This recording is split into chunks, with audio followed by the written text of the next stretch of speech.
በስመ አብ ወወልድ ወመንፈስ ቅዱስ አሃዱ አምላክ አብን ወላዲ ወልድን ተወላዲ መንፈስ ቅዱስን ሰራጺ በማለት በአንድ አምላክ በማመን ከብዙ በጥቂቱ ከረጅሙ ባጭሩ የቅዱስ ያሬድን ታሪክ እንናገራለን። ዋይ ዜማ!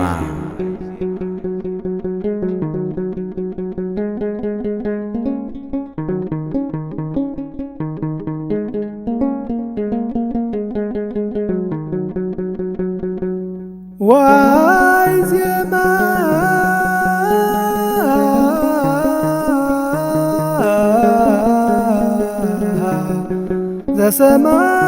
ዘሰማይኩ በሰማይ እመላእክት ቅዱሳን እንዘ ይብሉ ቅዱስ ቅዱስ ቅዱስ እግዚአብሔር መላ ሰማያተ ወምድረ ቅድሳተ ስብሐቲከ።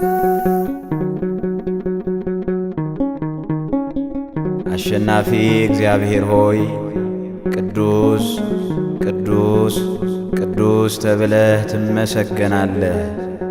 ምስጋናህም በሰማይና በምድር የሞላ ነው እያሉ ከሚያመሰግኑ ከቅዱሳን መላእክት በሰማያት የሰማሁት ዜማ ምንኛ ይደንቃል፣ ምን ያምር ማለት ነው። ቅዱስ ያሬድና ዜማው። የቅዱስ ያሬድን ታሪክ ስንናገር አክሱምን ማንሳት አስፈላጊ ነው።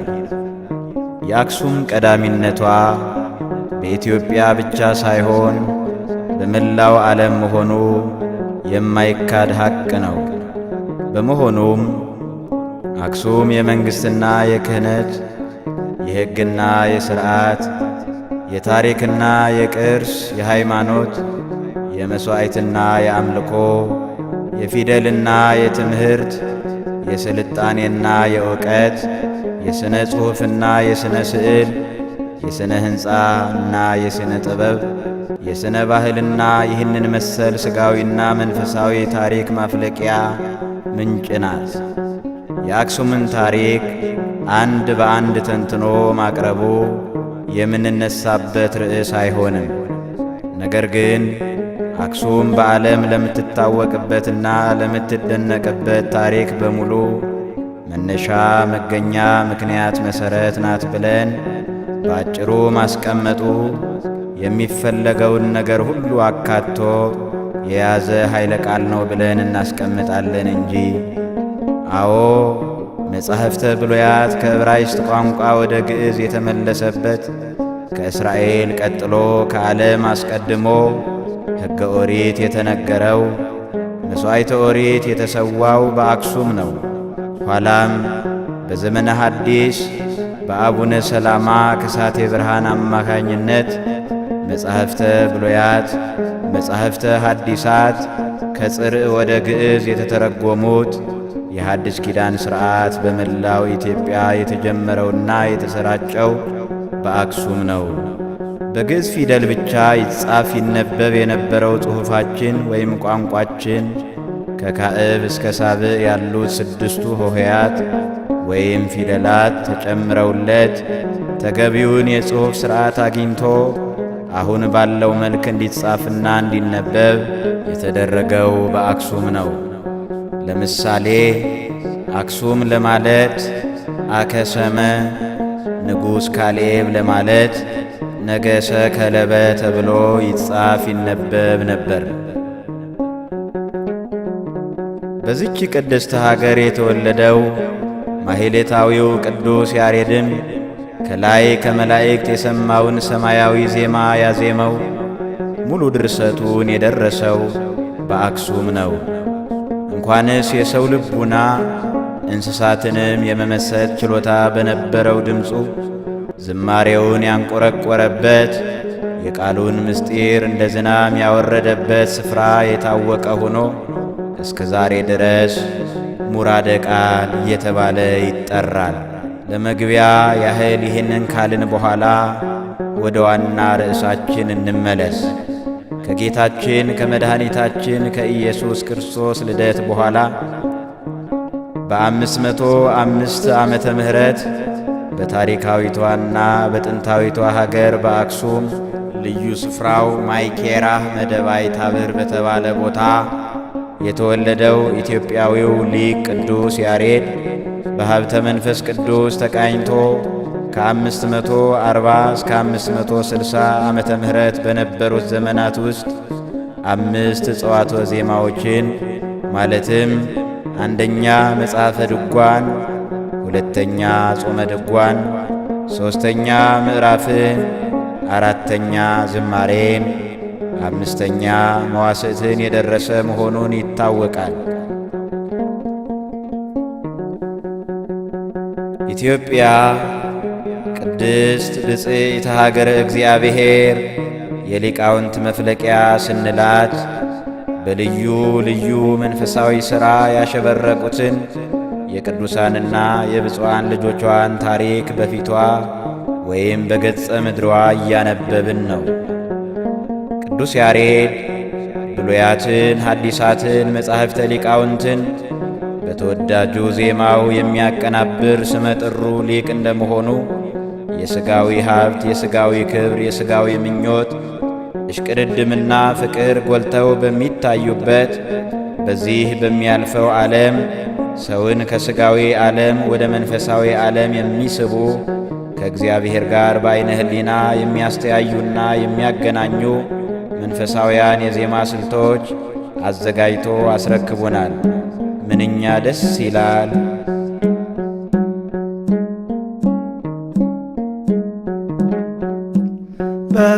በሰማያት የሰማሁት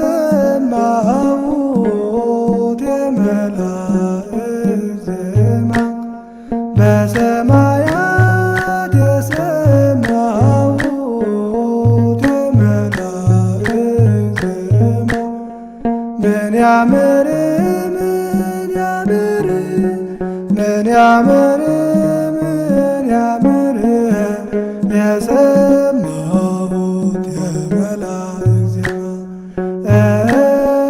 ምን ያምር ምን ያምር ምን ያምር ምን ያምር የሰማሁት የመላእክት ዜማ። የኢትዮጵያ ምሁራን ሊቃውንት በአበይት በዓላት፣ በዓመታዊ በዓላት፣ በወርሃዊ በዓላት፣ በዕለተ ሰንበት ወደ አምላካቸው ወደ እግዚአብሔር ማሕሌት ወይም ስብሐተ እግዚአብሔር ሲያቀርቡ በተለይ ደግሞ በዐቢይ ጾም ጾመ ድጓውን ከምዕራፍ ምዕራፉን ከመዝሙረ ዳዊት ምድጋም ጋር በየቦታው አቀናብረው ሲያጣጥሙት ከንባቡ ይልቅ በጣዕመ ዜማው ፍቅር ሕሊናቸውን ሰብስበው በተመስጦ ያዜሙታል። ታዲያ በዚህ ጊዜ ሕሊናቸው የሚመሰጥባቸው ሊቃውንት አድናቆታቸው ከሕሊናዊ ስሜታቸው አሳልፈው በእንባ የሚገልጹ ምድራውያን ሆነው ሳሉ በስሜት ሰማያውያን የሚመስሉ ጥቂቶች አይደሉም። ስለዚህ የኢትዮጵያ ሕዝቦች አገራችን ኢትዮጵያ ይህንን በመሳሰለው መንፈሳዊ ቅርሷ የምትታወቅበትን የጣዕመ ዜማ ጥቅም ሕዝቦቿ በሚገባ ማወቅ ይጠበቅባቸዋል። ከዚህ ቀጥሎ የቅዱስ ያሬድን ታሪክ በዜማና በስነ ግጥም እንስማ።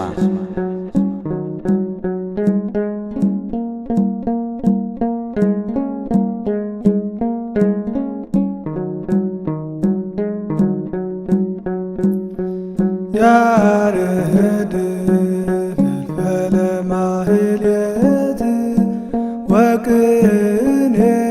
ወቅኔያት ወባሕት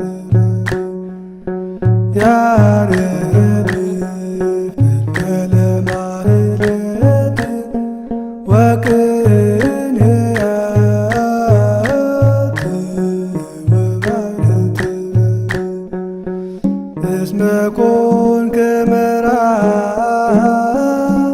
ለዘምሮ በኢትዮጵያ ያሬድ ካህን ጥዑመ ልሳን እስመ ኮንከ መርዓ ለዘምሮ በኢትዮጵያ ያሬድ ካህን ጥዑመ ልሳን። ቅዱስ ያሬድ በስመ ሥላሴ አሃዱ አምላክ።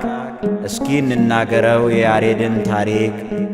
ሊቁ ቅዱስ ያሬድ የሱራፌል አምሳል፣ የብሉይ የሐዲስ የሊቃውንት አካል፣ የቀደምት አበው የሊቃውንት መሪ ቅዱስ ያሬድ ነው የዜማ ጀማሪ። በኦርቶዶክስ ተዋሕዶ ቤተ ክርስቲያን መሠረት የሆነች ለዓለም ብርሃን፣ በአክሱም አውድማ የታሪክ እምብርት አብዝቶ አመረተ የሱራፌልን ምርት። ጥንተ መሠረቱ የያሬድ ትውልድ ከአባቱ ከይስሐቅ ከደጋጎች ነገድ ከተባረከችው ከእናቱ ታውክልያ ያሬድ ተወለደ በእግዚአብሔር አምሳያ። ከዚያም በኋላ ከጥቂት ዓመታት አባቱ ከዓለም በሞት ተለዩት። ያሬድም አደገ በመንፈስ ቅዱስ በረድኤት በጸጋ በጥበብ በሞገስ። ዕድሜው ለትምህርት በደረሰ ወቅት እናቱና ያሬድ ተጓዙ በአንድነት ወደ ትምህርት ቤት ወደ አክሱም ጽዮን፣ ወደ ያሬድ አጎት አባ ጌዴዎን። አባ ጌዴዎን ለአክሱም ለደብሩ ለታቦተ ጽዮን ገበዟ ነበሩ። ደጓ ክርስቲና የያሬድ እናት ቅዱስ ያሬድ ልጇን እንዲያስተምሩላት አባ ጌዴዎንን በታላቅ ትሕትና ጠየቀቻቸው እግራቸው ስር ሆና። መምህሩ ጌዴዎን ልጇን ተቀበሉ፣ አስተምረዋለሁ እሺ መልካም አሉ።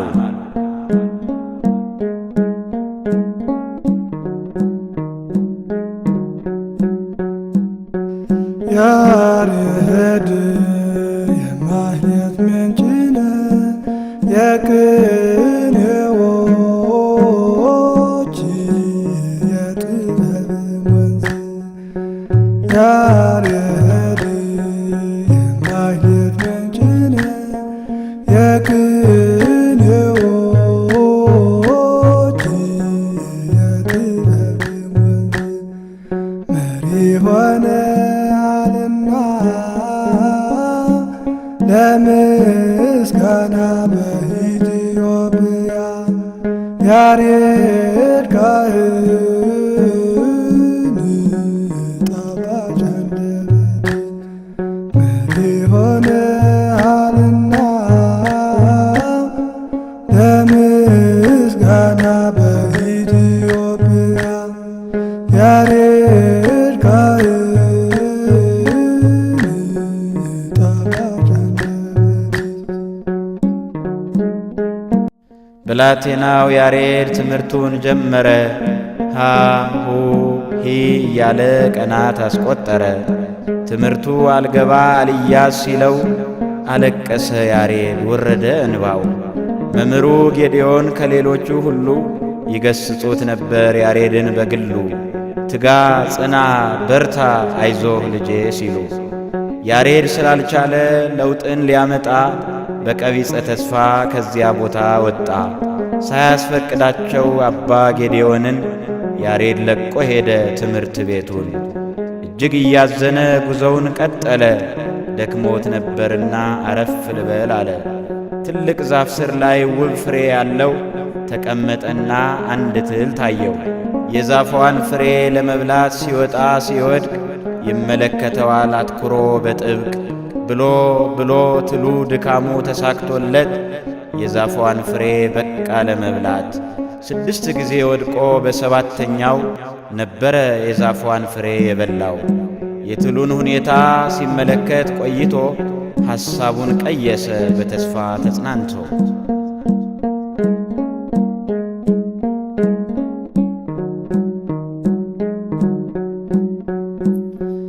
ያሬድ ፈልፈለ ማህሌት ወቅኔ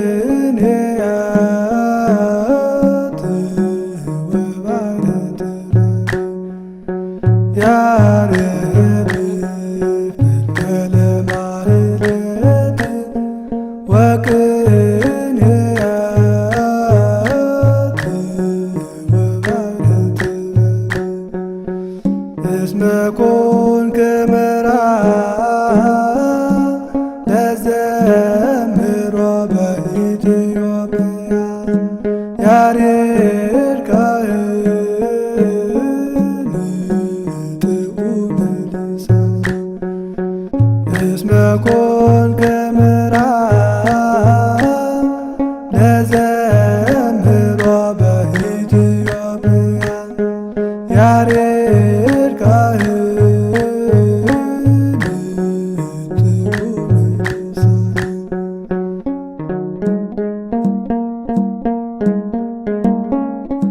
በዕፄው ድካም እንዲሁም ውጤት ያሬድ ተደነቀ አድረውበት ቅናት። በትሉ ሁኔታ ምሳሌ መሠረት ያሬድ ተመለሰ ወደ ትምህርት ቤት። በታላቅ ትሕትና እግራቸው ስር ወደቀ። አባ ጌዴዎንን ይቅርታን ጠየቀ። አባ ጌዴዎንም ይቅር ይቅር አሉት። ትምህርቱን እንዲማር ፊደሉን አስያዙ። ያሬድ እንደገና ትምህርቱን ጀመረ። ሃ ሁ ሂ እያለ ፊደልን ቈጠረ። ለያሬድ ተሰጠ ከዚያን ቀን ጀምሮ መንፈሰ ጥበብ መንፈሰ አእምሮ። ሀብለ ድንቁርናን ያሬድ በጣጠሰ። ቅዱሳት መጻሕፍትን በዜማ ደረሰ። ሀብተ መንፈስ ቅዱስ አድሮበታልና ሰማያዊ ጥበብ ተሰጠው ምስጋና። ለሊቁ ለያሬድ የካህናት አለቃ የብሉይ የሐዲስ ማስቀመጫ ዕቃ።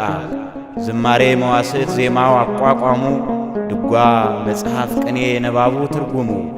ቅዳሴ ማህሌት ድጓና ምዕራፍ ሰዋስው አገባብ ቅኔና መጽሐፍ። የሥላሴ አምሳል ሰለስቱ አዕዋፍ ከሰማይ ወረዱ ሊነግሩት በአፍ። ግዕዝ ዕዝ ለአራራይ ሦስቱንም ዜማ ለያሬድ ነግረውት ወጡ ወደ ራማ።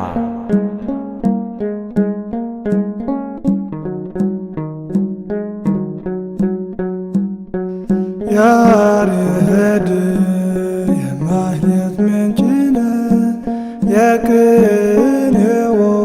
የቅኔዎች የጥበብ ወንዝ።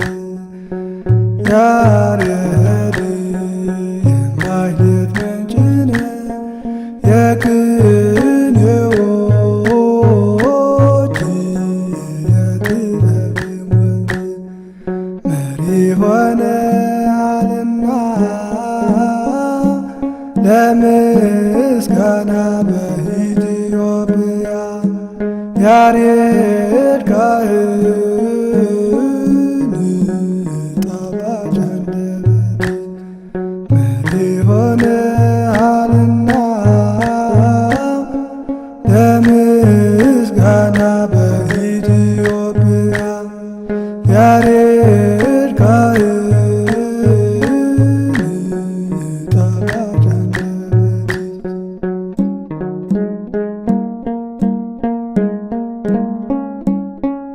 በመንፈስ ቅዱስ ስለተመረጠ ብሔረ መላእክት ያሬድ ተመሰጠ። ሱራፌል ከሚባሉት ከካህናተ ሰማይ ማህሌት ተማረ የመላእክትን ግናይ። ዝማሜ ቁም መረግድ ጽፋቱን ሳይቀር ጠንቅቆ አወቀ የዜማን ምስጢር። የሱራፌልን ሥራ ካወቀ በኋላ ያሬድ ተመለሰ በደስታ በተድላ። ወደ ጥንት ቦታው ወደ አክሱም ሰፈር ሃሁ ብሎ አፉን የከፈተባት ምድር ድጓውን የደረሰ ቅኔውን የቀመረ በትውልድ አገሩ በአክሱም ነበረ።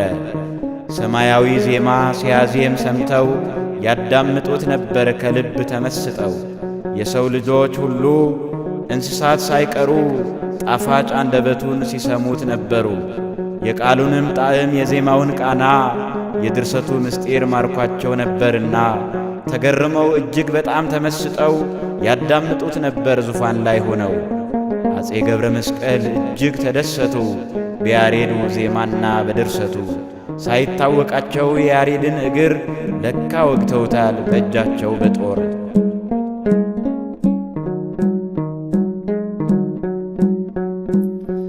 ያሬድ ፈልፈለ ማህሌት ወቅኔያት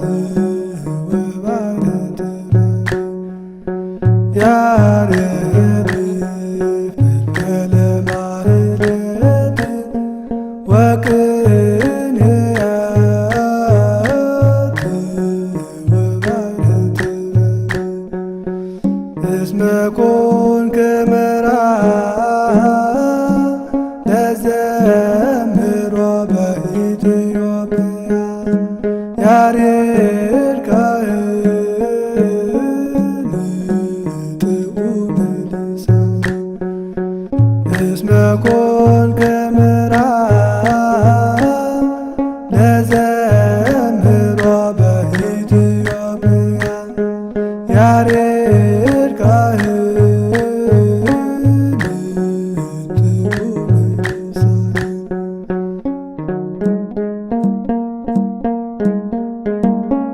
ከምድር አንድ ክንድ አየር ላይ ተንሳፎ ይመታው ነበረ ከበሮውን አቅፎ። በመቋሚያ ሲዘም አቤት ድንቅ ሥራ ያወዛውዘዋል ከቀኝ ወደ ግራ። ጸናጽሉን ደግሞ ከታች ወደ ላይ ያመላልሰዋል ያሬድ ማሕሌታይ። ሊቁ ቅዱስ ያሬድ ያዜመውን ዜማ ኢትዮጵያን አልፎ በዓለም ተሰማ። የደረሰው ድርሰት በመንፈስ ቅዱስ የማያልቅ ሀብት ነው ታሪክና ቅርስ። በብዙ ሚሊዮን የማይተመን መጠኑ ይህን ያህላል ተብሎ የማይመዘን ተዝቆ የማያልቅ ሌባ የማያገኘው የያሬዱ ዜማ ሕያው ቅርሳችን ነው። ለኢትዮጵያ ታሪክ ምልአት ጸጋ አንመጥነውም በገንዘብ በዋጋ። የቅዱስ ያሬድ ዜማና ድርሰቱ ሀብታችን መሆኑን እንወቅ በእውነቱ። የምንገናኝበት ከሰማያዊው ጌታ ልዩ ቋንቋችን ነው የግል ስጦታ።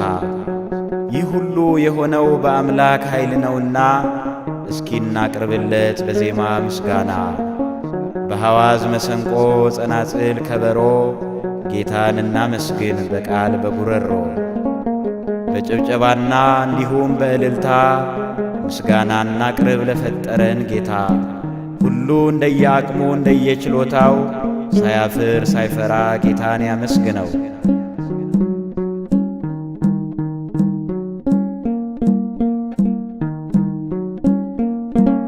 እሴብሕ ለስመ አምላክየ በማኅሌት እሴብሕ ለስመ አምላክየ በማኅሌት ወአብዮ በስብሐት ወአብዮ በስብሐት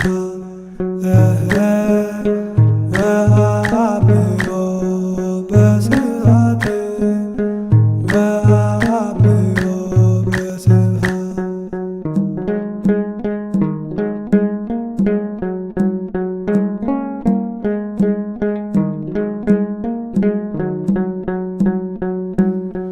የአምላክን ስም በማኅሌት አመሰግናለሁ።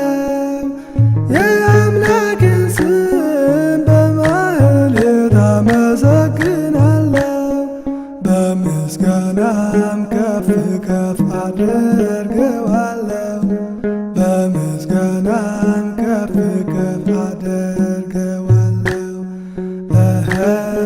በምስጋናም ከፍ ከፍ አደርገዋለሁ። በምስጋናም ከፍ ከፍ አደርገዋለሁ። በዚያም ወራት እንደ ዛሬ በከፍተኛ ቃል የመዝሙር ማሕሌት አልነበረም በትሑት እንጂ። እግዚአብሔርም መታሰቢያን ሊያቆምለት በወደደ ጊዜ ከኤዶም ገነት 3 አዕዋፍን ላከለት። እነሱም በሰው አንደበት ተናግረውት ወደ ኢየሩሳሌም ሰማያዊት ከእነርሱ ጋር አወጡት። በዚያም 24ቱ ካህናተ ሰማይ የሚያመሰግኑበት ዜማቸውንና ማሕሌታቸውን ተማረ። ወደ አነዋወሩ ወደ ምድር በተመለሰ ጊዜ በአክሱም ከተማ ወደ ከበረች ቤተ ክርስቲያን በ3 ሰዓት ገባ። ዘመኑ ዘመነ ስብከት፣ ወሩ ወርሃ ታኅሳስ፣ ዕለቱ ዕለተ እሁድ፣ ቀኑ 7 ቀን ነበር። በታላቅም ድምፅ በዜማ እንዲህ አለ።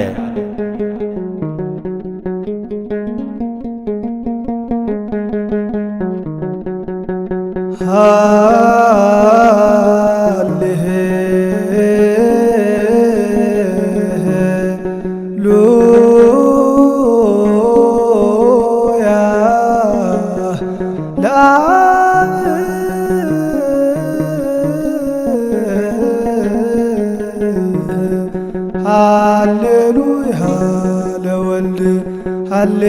ሃሌሉያ ወለመንፈስ ቅዱስ ቀዳሚሃ ለጽዮን ሰማየ ሳረረ ወበዳግም አርአዮ ለሙሴ ዘከመ ይገብር ግብራ ለደብተራ።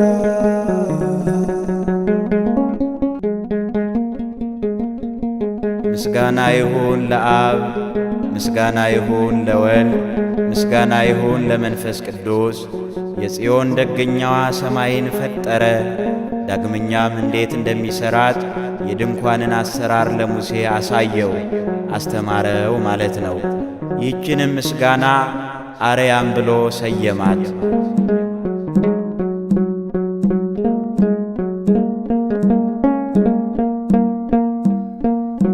ቀዳሚሃ ለጽዮን ሰማየ ሳረረ ቀዳሚሃ ለጽዮን ሰማየ ሳረረ ወበዳግም አርአዮ ለሙሴ ዘከመ ይገብር ግብራ ግብራ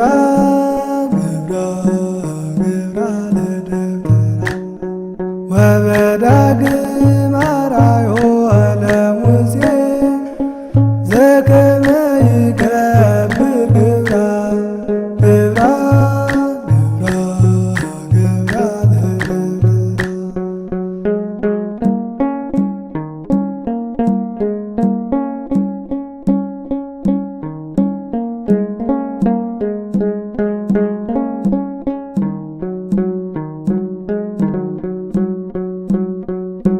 የጽዮን ደገኛዋ ሰማይን ፈጠረ የጽዮን ደገኛዋ ሰማይን ፈጠረ ዳግመኛም እንዴት እንደሚሠራት የድንኳንን አሰራር አሳየው ለሙሴ ዳግመኛም እንዴት እንደሚሠራት የድንኳንን አሰራር አሳየው ለሙሴ።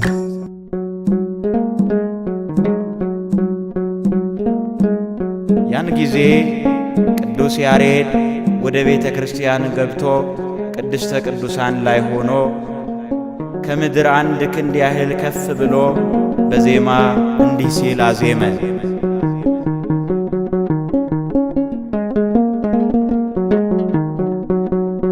ቅድስት ወብፅዕት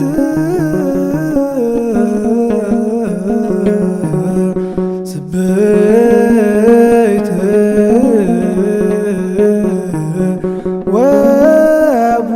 ወቡርክት ክብርት ወልዕልት አንቀጸ ብርሃን ማዕርገ ሕይወት ወማኅደረ መለኮት ቅድስተ ቅዱሳን እያለ አንቀጸ ብርሃን የተባለውን ውዳሴ ደረሰ። ፈጽሞ የከበርሽና የተመሰገንሽ ከፍ ከፍም ያልሽ የብርሃን መውጫና የሕይወት ማዕርግ የሆንሽ በቅዱሳን የተመሰገንሽ የመለኮት ማደሪያ ነሽ የሚለውን ምስጋና እስከ መጨረሻው እመቤታችንን አመሰገናት። የቅዱስ ያሬድ የቃሉን ድምፅ በሰሙ ጊዜ ንጉሡና ንግሥቲቱ፣ ጳጳሳቱና ካህናቱ፣ የመንግሥት ታላላቅ ባለሥልጣኖችና ሕዝቡ በሙሉ ወደ እርሱ ሮጡ፣ ሲሰሙትም ዋሉ። ከዚያም በኋላ ከዓመት እስከ ዓመት በየክፍለ ዘመኑ በክረምትና በበጋ በመጸውና በጸደይ በአጽዋማት በበዓላትና በሰንበታት እንዲሁም በእመቤታችንና በመላእክት በነቢያትና በሐዋርያት በጻድቃንና በሰማዕታት በዓል አድርጎ በሦስቱ ዜማ ሠራ። ይኸውም ግዕዝ፣ ዕዝል፣ አራራይ ናቸው። የሰው ንግግር፣ የአዕዋፍ የእንስሳትና የአራዊት ጩኸት ከእነዚህ ሦስቱ ዜማዎች አይወጣም አይወርድም። የሦስቱ ዜማዎች ማለትም የግዕዝ፣ የዕዝል፣ የአራራይ ጸባያቸው ወይም ባሕርያቸው እንዴት ነው ቢሉ መልሱ በአጭሩ እንደሚከተለው ነው። ሦስቱ ዜማዎች የሦስቱ ሥላሴ ምሳሌ ናቸው። በግዕዝ አብ፣ በዕዝል ወልድ፣ በአራራይ መንፈስ ቅዱስ ይመሰላሉ። አንድ የግዕዝ ባሕሪ እንዴት ነው ለሚለው መልሱ በመሠረቱ ከላይ አክሱም ለማለት አከሰመ፣ ንጉሥ ካሌብ ለማለት ነገሰ ከለበ ብለን እንደጠቀስነው ግዕዝ ማለት ግዕዘ ነፃ ወጣ፣ አግዓዘ ነፃ ወጣ ከሚለው ግስ የወጣ ሲሆን ሰላማ ዘብሔረ አጋዚ እንደቀመረው ግዕዝ ማለት ከካዕብ እስከ ሳብዕ ያሉት ፊደላት ሳይጨመሩበት ያልተቆረሰ ያልተከፈለ ነፃ የወጣ ፊደል ማለት ነው። ለዚህም ነው ሀገራችን ኢትዮጵያ ብሔረ አጋዚያን ተብሎ የተነገረላት። እግረ መንገዳችን ይህንን ካልን በኋላ ወደ ዋና ርዕሳችን እንመለስና የግዕዝ ዜማ ጠባይ ጠንከር ያለና ሸከር ያለ ወይም ደረቅ ያለ ድምፅ ያዘለ ነው። እስኪ የዜማውን ድምፀ ስልት እንስማ።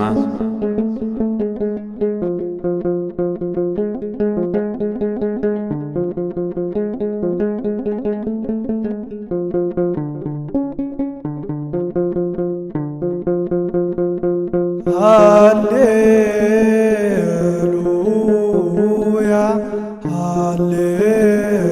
ሃሌሉያ ወልዶ መድኅነ ንሰብክ ዘእም ቅድመ ዓለም ሃሎ ወልዶ መድኅነ ንሰብክ አክሊለ ሰማዕት ሰያሜ ካህናት ወተስፋ መነኮሳት ወልዶ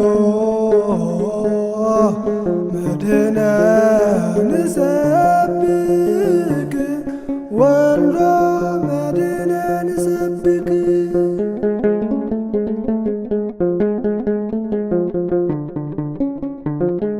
የግዕዝ ዜማው ድምፅ ይህንን ይመስላል።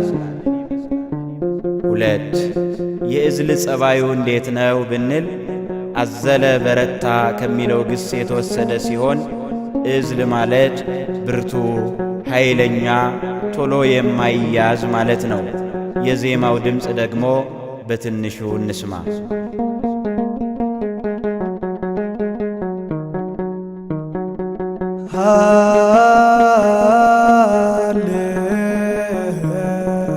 ሃሌሉያ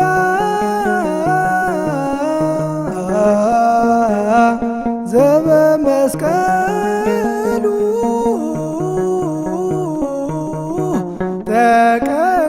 ተቀነወ ወበነቢያት ተሰብከ መላእክት ወሊቃነ መላእክት ሰብሕዎ ኪያሁ ንሰብክ መድኅነ።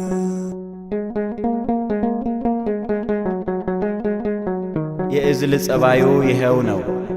ቅዱስ ያሬድ ይህንን ያለበት ምክንያት በስብከት በመጀመሪያው እሁድ ጌታ በዕለተ ዓርብ እንደተሰቀለ ሆኖ ታይቶት ስለነበረ ነው። ስለዚህ በዕዝል ዜማ ዘበመስቀሉ ተቀነወ አለ፣ በመስቀል ላይ የተቸነከረ ማለት ነው። 3 የአራራይ ጸባዩ እንዴት ነው ቢሉ አራራይ ማለት ማዕርኢር፣ ጣፋጭ፣ አሳዛኝ፣ ልዩ ጣዕም ያለው ለስላሳ ዜማ ማለት ነው። የዜማው ድምፅ እናዳምጥ።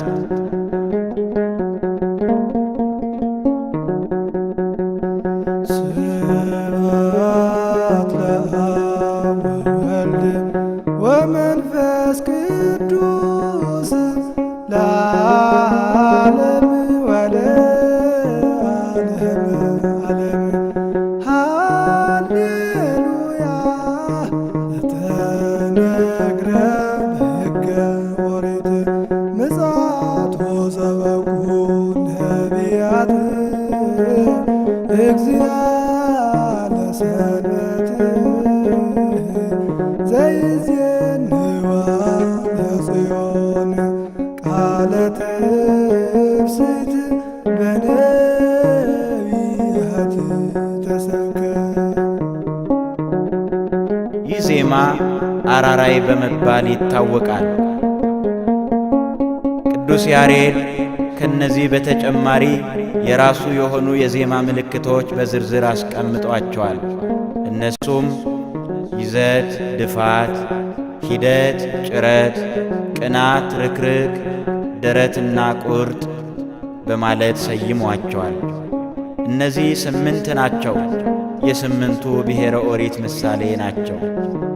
ከቅዱስ ያሬድ በኋላ የተነሱ ሊቃውንት አንብርና ድርስ ጨምረው 10 ሆነዋል። የ10ሩ አውታረ በገና ምሳሌ ናቸው። የ10ቱ ቃላተ ኦሪት ምሳሌም ናቸው። 1 ይዘት። ይዘት ማለት 1 ነጥብ ሆና ትገኛለች።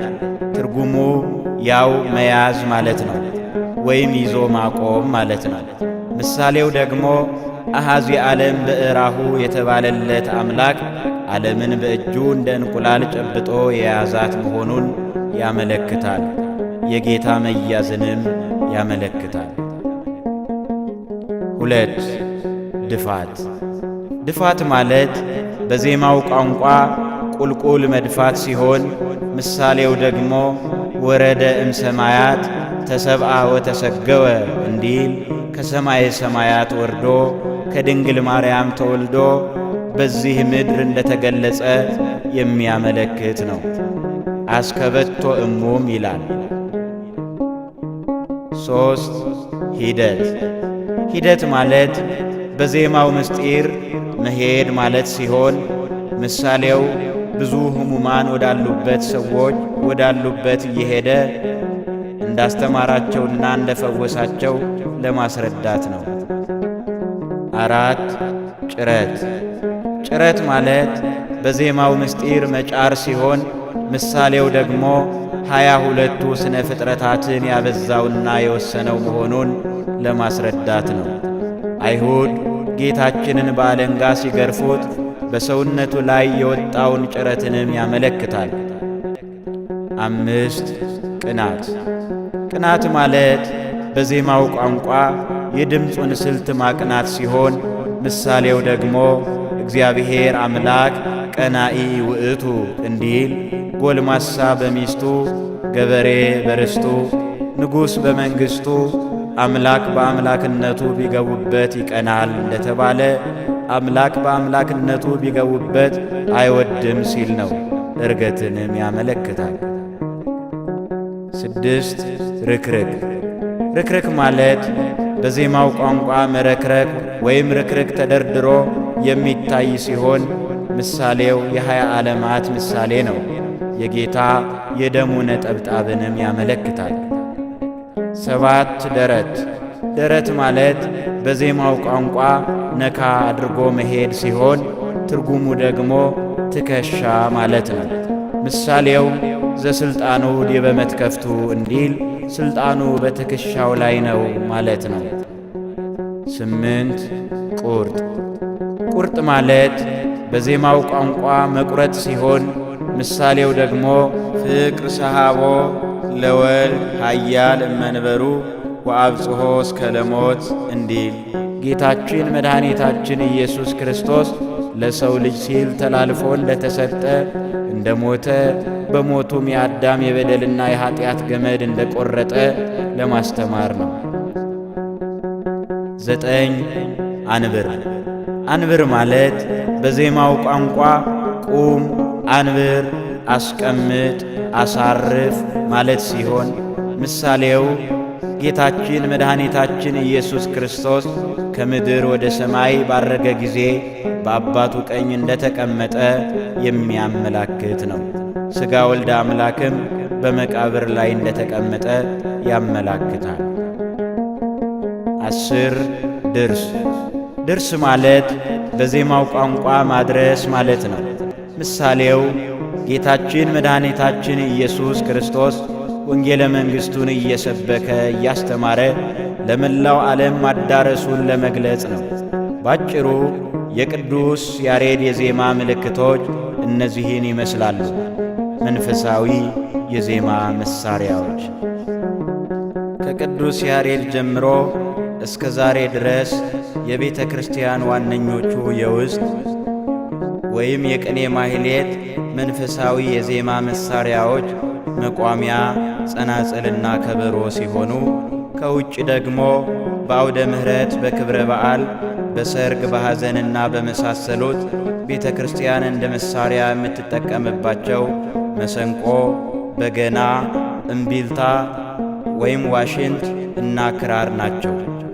እነዚህ መንፈሳውያን የሙዚቃ መሳሪያዎች ቤተ ክርስቲያናችን እስከ ዓለም ፍጻሜ ድረስ ስትጠቀምባቸው ትኖራለች።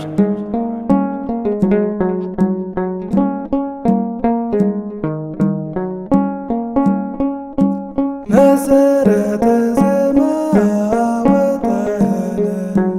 ወጠነ ያሬድ ካህን መሰረተ ዜማ ወጠነ ያሬድ ካህን ተወመ ልሳነ ተወመ ልሳነ ተወመ ልሳነ ተወመ ልሳነ ካህን ተወመ ልሳነ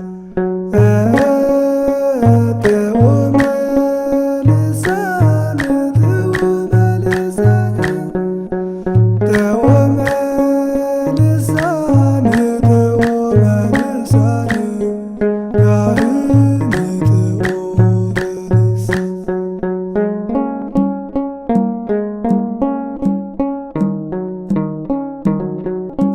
መሰረተ ዜማ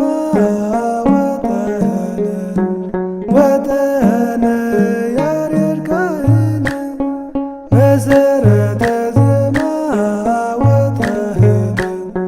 ወጠነ ያሬድ ካህን ተወመ ልሳነ ተወመ ልሳነ ተወመ ልሳነ ተወመ ልሳነ ካህን ተወመ ልሳነ ተወመ ልሳነ ተወመ ልሳነ ተወመ ልሳነ ተወመ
ያሬድ ከንጉሥ ገብረ መስቀል ፊት ለፊት ቆሞ ሲዘምር ንጉሡ የያሬድን ድምፅ እያዳመጠ ልቡ ተመስጦ የብረት ዘንጉን በያሬድ እግር ላይ ተከለው።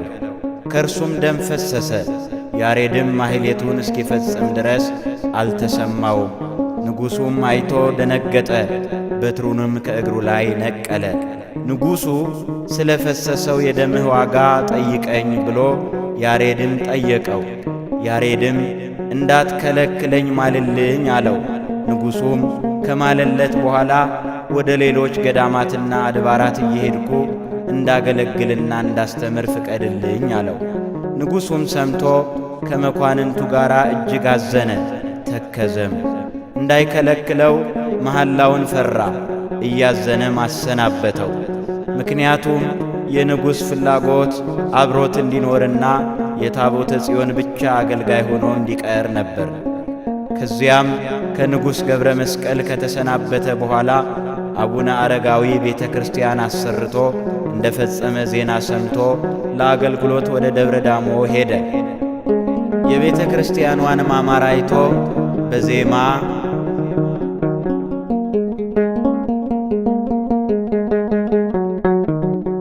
የሕይወት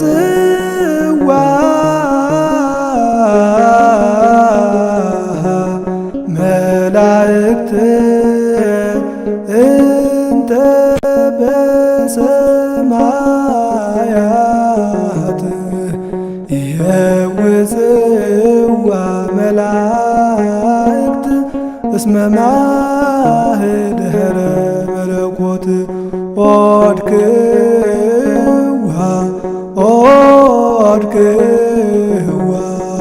ኦድክዋ ወሪቁ ስነ ሕንጽያ ለቅድስት ቤተ ክርስቲያን።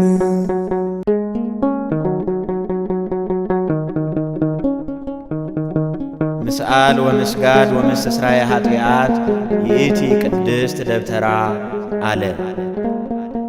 ይህም ማለት መላእክት ይጎበኟታል፣ የመለኮት ማደሪያ ናትና መላእክት ይጎበኟታል። ዞርኳት ዞርኳት ዞርኳት፣ የቅድስት ቤተ ክርስቲያን የሕንፃዋን ማማር አይቼ አደነቁ። እሷም መስገጃ የኀጢአትም ስርየት የሚደረግባት የተቀደሰች ድንኳን ናት ማለት ነው። ይህን ካለ በኋላ እንደገና ለአገልግሎት ወደ አክሱም ተመለሰ።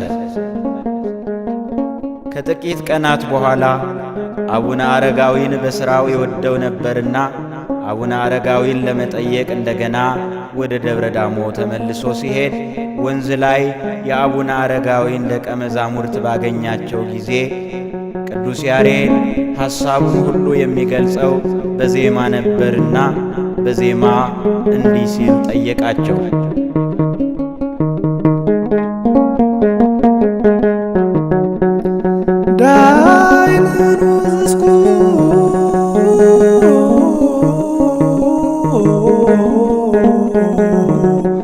አረጋዊ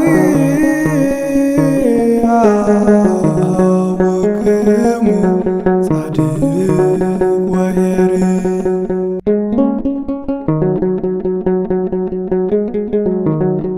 ቸርና ደጉ አባታችሁ አረጋዊ ደህና ነውን?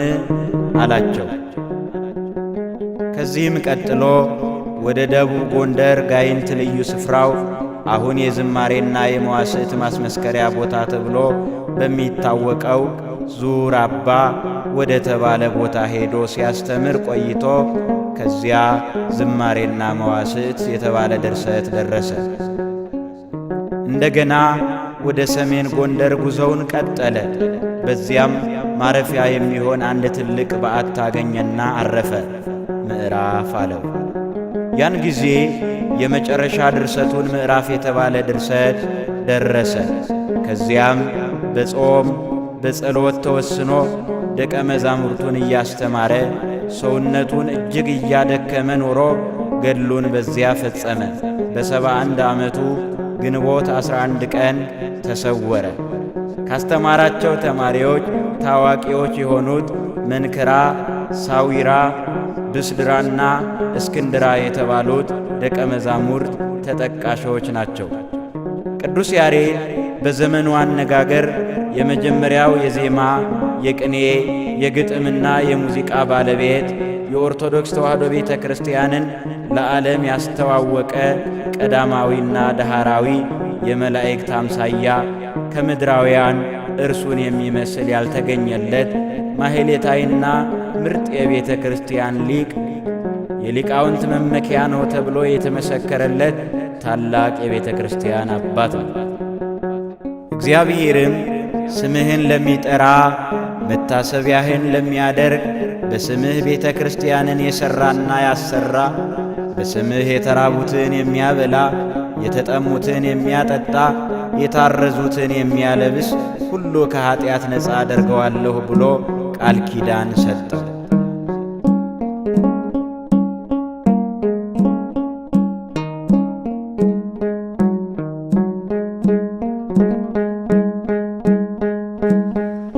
ሰአለነ ያሬድ ካህን ተቆመ ልሳን መዘምር ዘበድርሳን ሰአለነ ያሬድ ካህን ተቆመ ልሳን መዘምር ዘበድርሳን እንዚራ እንዚራ እንዚራ ለቤተ ክርስቲያን እንዚራ እንዚራ እንዚራ ለቤተ ክርስቲያን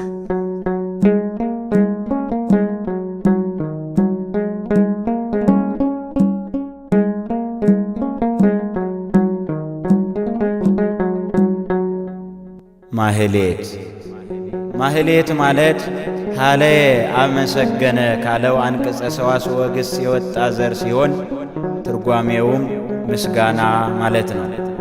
ማሕሌት ምስጋና መሆኑን ነቢዩ ዳዊት እንዲህ ይላል፣ እሴብህ ለስመ አምላኬ በማሕሌት ወአብዮ በስብሃት። የእግዚአብሔርን ስም በማሕሌት አመሰግናለሁ፣ በምስጋናም ከፍ ከፍ አደርገዋለሁ። መዝሙር 68 ቁጥር 30። እንዲሁም ዮሐንስ በራእዩ ወየሃልዩ ማሕሌተ ሐዲሰ ቅድመ መንበሩ ወቅድመ አርባዕቱ እንስሳሁ ወእልክቱኒ ሊቃናት ወአልቦ ዘይክል አእምሮታ ለይእቲ ማሕሌት። በዙፋኑም ፊት በአራቱ እንስሶችና በሽማግሌዎቹ ፊት አዲስ ቅኔ ዘመሩ። ከምድርም ከተዋጁት ከ144,000 በቀር ያን ቅኔ ሊማር ለማንም አልተቻለውም ይላል ራእየ ዮሐንስ ምዕራፍ 14 ከቁጥር 3። በተጨማሪም ቅዱስ ያሬድ ድጓ ላይ ራሱ እንዲህ ሲል መስክረዋል፣ አልቦ ዘይሃልያ ለይእቲ ማሕሌት ቅዱሳን የሃልይዋ ምስሌሁ። ይህም ማለት ያችን ማሕሌት የሚችላት የለም፣ ቅዱሳን ግን ያውቋታል ማለት ነው። ዘይሰማ እስከ ምንዳፈ ሐጽ ይከውን ስቱፈ ምስለ ሱራፌል ወኪሩቤል። አንድ ጎልማሳ ጦር ወርውሮ እስከሚያደርስበት ቦታ ድረስ ጩኸቱ የሚሰማ የፈጣሪ አገልጋይ ከሱራፌልና ከኪሩቤል ጋር አንድ ሆኖ ይቈጠራል። ተአምረ ማርያም። ይህ አንቀጽ በአባባሉና በምስጢሩ በቤተ ክርስቲያን ውስጥ በተመስጦ ጩኸታቸውን በእውነት አገልግሎታቸውን የሚያበረክቱ ካህናት ሊቃውንት ከፍ ያለ ዋጋ እንዳላቸው ያበስራል። እንደ አብርሃም በተስፋ እንዲኖሩ ያጽናናል። ማሕሌት ምስጋና መሆኑን የሚገልጹ ጥቅሶች ብዙ ናቸው። ነገር ግን በጥቂቱ ከላይ የጠቀስናቸው በቂ ማስረጃዎች ይሆናሉ። ከምሽቱ 1 ሰዓት ጀምሮ እስከ ሳኒታው 9 ሰዓት ድረስ ቁመው አድረው ቁመው ሲውሉ ድካም የማይሰማቸው መጽሔተ ትጋህ የሚያሳየው ቁጥራቸው ከመላእክት ጋር አንድ መሆናቸውን ነው። በቤተ ክርስቲያን ውስጥ በማኅሌት በኩል የሚቀርበው አገልግሎትና ምስጋና የሚያሰጠው ዋጋ በቀላሉ የሚገመት አለመሆኑን ማወቅ ይኖርብናል። ጸሎቱ ከባድና ጥልቅ እንደመሆኑ መጠን የሚያሰጠው ክብር በጣም ከፍ ያለ መሆኑን አባቶች ሊቃውንት ዘውትር ይናገራሉ። ይህ ግን ሊሆን የሚችለው አገልግሎታችን ለታይታ ሳይሆን በእውነት በትዕቢት ሳይሆን በትሕትና በአንቃይድዎ በፈሪሃ እግዚአብሔር የሆነ እንደሆነ ነው። በተጨማሪም በዕለተ ዓርብ ሆነ በመዋዕለ ስብከቱ ጊዜ አይሁድ በጌታችን ላይ የፈጸሙትን ግፍና በደል ነገረ መስቀሉን እያስታወሱ በሐዘንና በለቅሶ ሆነው ማገልገል ሲችሉ ነው። አለበለዚያ ግን በሳቅ በዋዛ በፈዛዛ የምናገለግል ከሆነ አገልግሎታችን ሁሉ ዋጋ የሌለው ከንቱ ድካም ብቻ ከመሆኑም በላይ ፍዳንና መርገምን የሚያመጣ ይሆናል። ማኅሌትን ወይም የቅዱስ ያሬድን ዜማ የሚንቁና የሚያቃልሉ ቢኖሩ እንደ ሜልኮል ይሆናሉ፣ ዋጋቸውንም ፍዳን ይቀበላሉ። ዘአስተማሰሎ በተውኔት ለማኅሌተ ንግሥኪ ዝንቱ የጋዩ ኀጢአቱ እይታደግሎቱ እንዲል። ለዚህ የንግሥሽ ማኅሌት እንደ ዘፈን ለሚቈጥረው ሰው በደሉንና ኀጢአቱን አይተውለትም፣ አይሰረይለትም። ማኅሌትን የሚንቁ ሰዎች ቢኖሩ የማኅሌትን ክብር ስለማያውቁ ነው፣ ምክንያቱም አልተማሩትምና።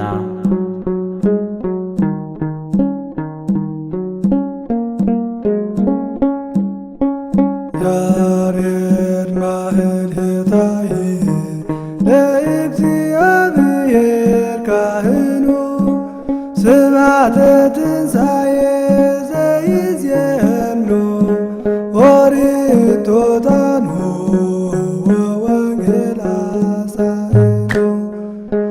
ያሬድ ማኅሌታዬ ለእግዚአብሔር ካህኑ ስብሐተ ትንሣኤ ዘይዜኑ ኦሪት ቶታኑ ወወንጌል አሳይኑ። ትርድአነነ አብ ለኢመካኑ ከመ ጸበል ግዑዛነ ጸርነይኩ። ትርድአነነ አብ ለኢመካኑ ከመ ጸበል ግዑዛነ ጸርነይኩ።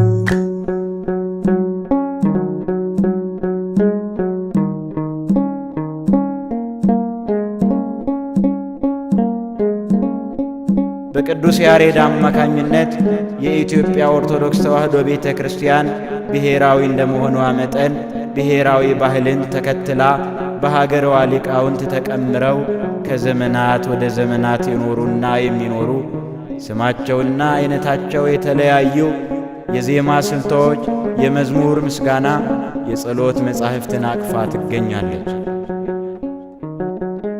ለእግዚአብሔር አምላክ የምስጋና ጌታ የክብር ባለቤት ስለሆነ የተለየ ዝማሬ ማኅሌት ከመላእክትም ከደቂቀ አዳምም ይቀርብለታል። በተጨማሪም ቅዱስ ያሬድ እግዚአብሔርን ለማመስገን በቅኔ በዜማ በንባብ ምስጋና ለማቅረብ የተለያዩ የዜማ ድርሰቶች አዘጋጅቷል።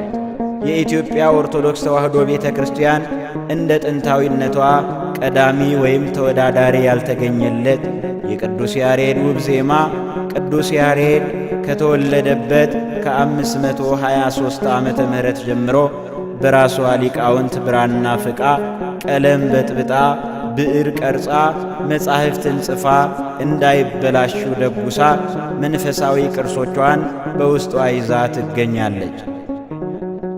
ይህን መንፈሳዊ ቅርስ ይዛ በመገኘቷ ከሌሎች የእምነት ተቋማት ልዩና ብቸኛ ያደርጋታል። ለነገሩ እንደ ዛሬ የተበረዙ የተበከሉና መንፈሳዊ የሆኑ የባዕድ የሚሉ እምነቶች ወይም ሃይማኖቶች በኢትዮጵያ ውስጥ አልነበሩም። አሁን አሁን ግን ሰለጠንን፣ ነቃን እያሉ የኦርቶዶክስ ተዋሕዶ ሃይማኖትን ለማጥፋት ከአራት ማዕዘን እየመጡ ሃይማኖትን እንደ ፋሽን እንደ ልብስ እየቀያየሩ በጣጥሰውታል። ይህ ስልጣኔ ወይም ንቃት ሳይሆን እምነተ ቢስነት ነው። ከዚህ ጥፋታቸው እግዚአብሔር ይማራቸው እያልን እንጸልያለን። የኢትዮጵያ ኦርቶዶክስ ተዋሕዶ ቤተ ክርስቲያን ሃይማኖት ግን የቀናች መሆኗ የሚረጋገጠው አንደኛ ታቦተ ጽዮን ከእስራኤል ወደ ኢትዮጵያ መጥታ በአክሱም መቀመጧ፣ ሁለተኛ ለማንም ያልተገለጸ ሰማያዊ የሆነ የመላእክት ንብረታቸው ቋንቋቸውና ምግባቸው የሆነ የቅዱስ ያሬድ ምርጥ ዜማ ስለተሰጣት፣ ሦስተኛ በኢትዮጵያ ኦርቶዶክሳውያን እነ ቅዱስ ያሬድን እነ አባ ተክለ ሃይማኖትን እነ አባ ጊዮርጊስ ዘጋስጫን እነ ክርስቶስ ሰምራን የመሳሰሉ ቅዱሳን ወልዳ በመንፈስ ቅዱስ አሳድጋ የኖረችና የምትኖር የቀናች ሃይማኖት ናት። የውጭ ዜጎችም ሀገራችን ኢትዮጵያን የሚያውቋት በኢትዮጵያ ኦርቶዶክስ ተዋሕዶ ቤተ ክርስቲያን ስር በሚገኙ መንፈሳውያን ዜማዎቿና ቅርሶቿ አማካኝነት ነው። ለምሳሌ በመስቀልና በጥምቀት በዓል የሚካሄዱት የእምነት ሥነ ሥርዓቶች በቂ ምስክሮች ናቸው። ታዲያ እነዚህ መንፈሳውያን ቅርሶችና ዜማዎች ለእኛ ኩራት ቢሆኑም ለመናፍቃን ግን የራስ ምታት ወይም የውስጣቸው ደዌ ናቸው። ኢትዮጵያዊው ሊቅ ቅዱስ ያሬድ ከእግዚአብሔር በተሰጠው ጸጋ ብሉያትንና ሐዲሳት መጻሕፍትን በጣዕመ ዜማ አቀነባብሮ እግዚአብሔርን እናመሰግንበት ዘንድ ለእኛ ለኦርቶዶክሳውያን አበርክቶልናል። በዚህም መሠረት የኢትዮጵያ ኦርቶዶክስ ተዋሕዶ ቤተ ክርስቲያን እግዚአብሔርን ለማመስገን በመንፈሳዊ መሣሪያነት ስትጠቀምበት ኖራለች። አሁንም ቢሆን እየተጠቀመችበት ነው። ለወደፊትም የቆየውን የጥንት ባህሏን ሳትለቅ ረቂቅ በሆነ ጣዕመ ዜማ እግዚአብሔርን ስታመሰግንበት ትኑራለች። ከጥንት አባቶች ከትውልድ ወደ ትውልድ ሲያያዝ የመጣ ታሪክና ቅርስ የሆነው የቅዱስ ያሬድ ውብ ዜማ እንዳይጠፋ ለተተኪው ትውልድ ማስተላለፍ ሃይማኖታዊና ሀገራዊ ግዴታ ነው። ስለሆነም ያወቀ ላላወቀ፣ የተማረ ላልተማረ ሳይሰለቸው በትጋት ማስተማርና ማሳወቅ ይኖርበታል። የአባታችን የቅዱስ ያሬድ በረከቱና ረድኤቱ በሁላችን ላይ ይኑር። ወስብሐት ለእግዚአብሔር አሜን።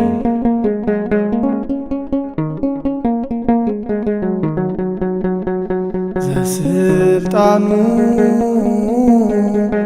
ዲበ መትከፍቱ